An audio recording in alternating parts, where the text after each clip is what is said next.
کیا ساس اور بہو کا جھگڑا ہمیشہ سے ہے اور ہمیشہ رہے گا؟ کیا ساس اور بہو کبھی بھی ایک دوسرے کو نہیں سمجھ سکتی؟ کیا ہر گھر میں ساس اور بہو کا جو رشتہ ہے اس کا ایک میدان جنگ بننا ضروری ہے؟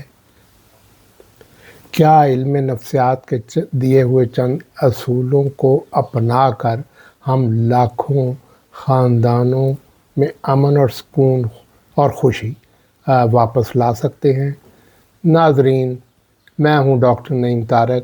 ان سوالوں کا جواب فوری طور پہ تو میں ہاں میں دوں گا، یعنی ایک ساس، ایک بہو اور ایک بیٹا یعنی کہ خامن ایسا کر سکتے ہیں، لیکن اس کے لیے تینوں کو کچھ بنیادی باتیں سمجھنا ہوں گی اور کچھ مشکل فیصلے کرنے ہوں گے، اور کچھ کرنے اب زیادہ ضروری ہے، کچھ نہ کرنے کی کوشش کرنا ہوگی۔ ان تمام باتوں کو ہم اگلے 2-3 ویلاگز میں سمیٹنے کی کوشش کریں گے۔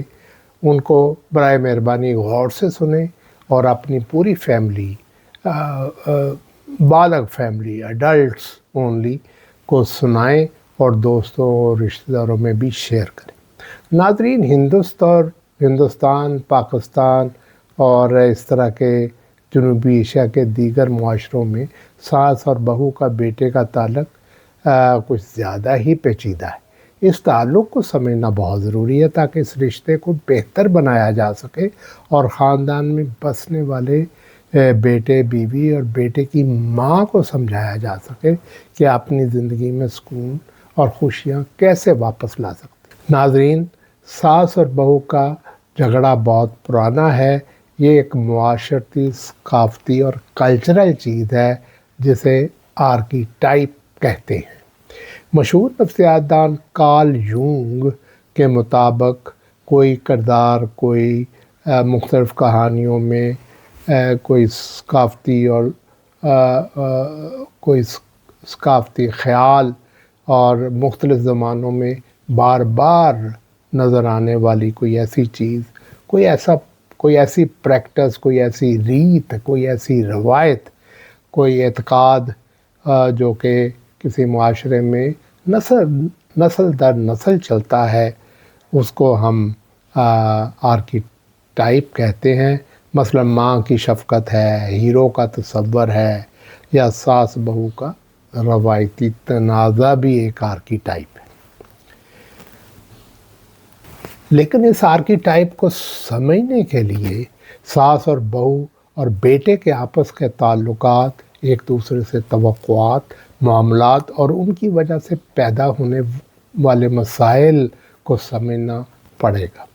اگر ایک جملے میں، ایک نٹ شیل میں جسے کہتے ہیں، میں کہوں تو ساس اور بہو کا تعلق اکثر طاقت کی منتقلی ہے اور اختیار کی منتقلی ہے، اور جذباتی اختیار یا کنٹرول کا معاملہ ہے۔ تو یہ ایک کمپلیکس نفسیاتی چیزیں ہیں جس کو میں آپ کو سمجھانے کی کوشش کرتا ہوں۔ ساس کی سائیکی کیا ہے؟ ساس ٹو سٹارٹ ود عدم تحفظ، انسیکیورٹی کا احساس اس میں شدید ہو جاتا ہے۔ اس کی انا اور خودی کا ایک مسئلہ ہوتا ہے۔ وہ یعنی ماں سوچتی ہے کہ میرا بیٹا کس کو ترجیح دے گا۔ کل تک ماں جو بلا شرکت غیر اپنی پورے گھر کی مالک تھی، اپنی سلطنت کی حکمران تھی اور مختار تھی، وہ بہو کے آنے سے وہ قائم رہے گی سلطنت، یا اسے اقتدار اور حکمرانی سے الگ کر دیا جائے گا۔ اس طرح ماں کو اپنی حکمرانی چھن جانے کا خطرہ رہتا ہے، اور ساتھ ساتھ بیٹے کے چھن جانے کا بھی خوف رہتا ہے، اور وہ نیم شعوری، لاشعوری یا شعوری طور پہ بھی پہلے سے ہی اپنے حفاظتی باندھنے لگتی ہیں، تاکہ جب بہو آ جائے تو وہ پھر ایسا نہ ہونے دیں۔ بہو کی سائیکی کیا ہے؟ بہو کی ناسمجھی اور اس کی ماں اپنی ماں کی طرف سے دی ہوئی سال ہر سال کی ٹریننگ اور بریفنگ کہ ایک ساس کو کیسے ہینڈل کرنا ہے، وہ مسائل کو بڑھا دیتی ہے۔ بہو دل میں یا اونچی آواز میں یا پھر چیخ چیخ کر کہتی ہے، کیا یہ میرا گھر بھی ہے؟ کیا میں اس گھر میں مہمان ہوں؟ کیا اس گھر میں میری کوئی حیثیت نہیں ہے؟ وہ اپنے گھر بسانے اور اس کو اپنی پسند کے مطابق، اپنے ارمانوں کے مطابق، اپنے خواہشوں کے مطابق سجانے اور چلانے کی خواہش لے کر آتی ہے، لیکن اپنی ناسمجھی اور ناپختگی کی وجہ سے ہی حالات کو سنبھال نہیں پاتی، بلکہ بعض اوقات مزید بگاڑ دیتی۔ بیٹے کی سائیکی بہت پیچیدہ ہے۔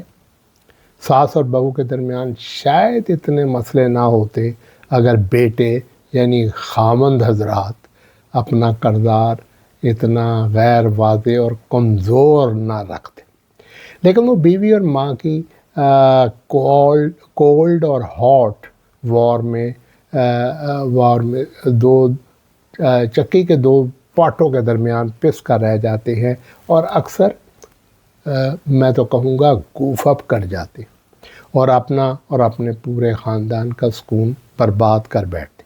وہ ماں سے ایک پیچیدہ قدرتی نفسیاتی تعلق کی وجہ سے اس کی خواہشات یا نفسیاتی ضروریات کو رد نہیں کر سکتے، اور انہی کی وجہ سے وہ کوئی آزاد یا کیا کہتے ہیں خود مختار فیصلے نہیں کر پاتے، بلکہ وہ بعض اوقات تو صحیح طور پہ سوچ بھی نہیں پاتے اور کہتے ہیں جو اماں کہے۔ تو اس سے مسائل بہت بڑھ جاتے ہیں، اور خاوند کو جب یہ سمجھ ہی نہ آئے کہ ماں کی مانے یا بیوی کی مانے، اور پھر دوستوں اور شریکوں میں بھی اپنی عزت بچا کر رکھے، تو اس کی سائیکی بہت کمپلیکس ہو جاتی ہے، اور وہ اکثر جیسے کہ میں نے پہلے عرض کیا احمقانہ سوچ، احمقانہ حرکتیں کرنے لگ جاتا ہے، جس سے خاندان کا گھر کا ماحول بگڑ جاتا ہے۔ تو ہمیں اس تینوں کی سائیکی کو سمجھتے ہوئے کچھ آپ کو کچھ طریقے بتانے ہیں، کچھ ایسی چیزیں بتانی ہیں جن پہ آپ عمل کر کے یا جن کو ذہن میں رکھ کے ہم یہ امید کر سکیں کہ کچھ آسان اور کچھ مشکل نفسیاتی اگر آپ اجازت دیں تو میں کہوں ٹوٹکے بتائیں گے، جن کو آزما کر اور جن پر آپ عمل کر کے خاندانی معاملات اور خاص طور پر بہو اور ساس کے ساتھ تعلقات میں خاطر خواہ بہتری لا سکتے ہیں۔ ہمارا اگلا ویلاگ ضرور دیکھیے، بلکہ اگلے 2 ویلاگ ضرور دیکھیے، اور اپنے خیالات اور آراء سے کمنٹ سیکشن میں جا کے ضرور آگاہ کریں، اور دوسرے دوستوں کو اور احباب کو جو اس چینل کو وزٹ کرتے ہیں ان کے ساتھ مل کے اس مسئلے کو حل کرنے کی کوشش کرتے ہیں۔ ہماری دعا اور خواہش ہے کہ آپ کے بچوں اور فیملی کے تمام مسائل حل ہوں، اور ہمارے معاشرے کا ہر فرد ایک بہترین اور کامیاب زندگی گزارے۔ آپ نے پوچھا کہ اگلے ویلاگ تک اللہ حافظ۔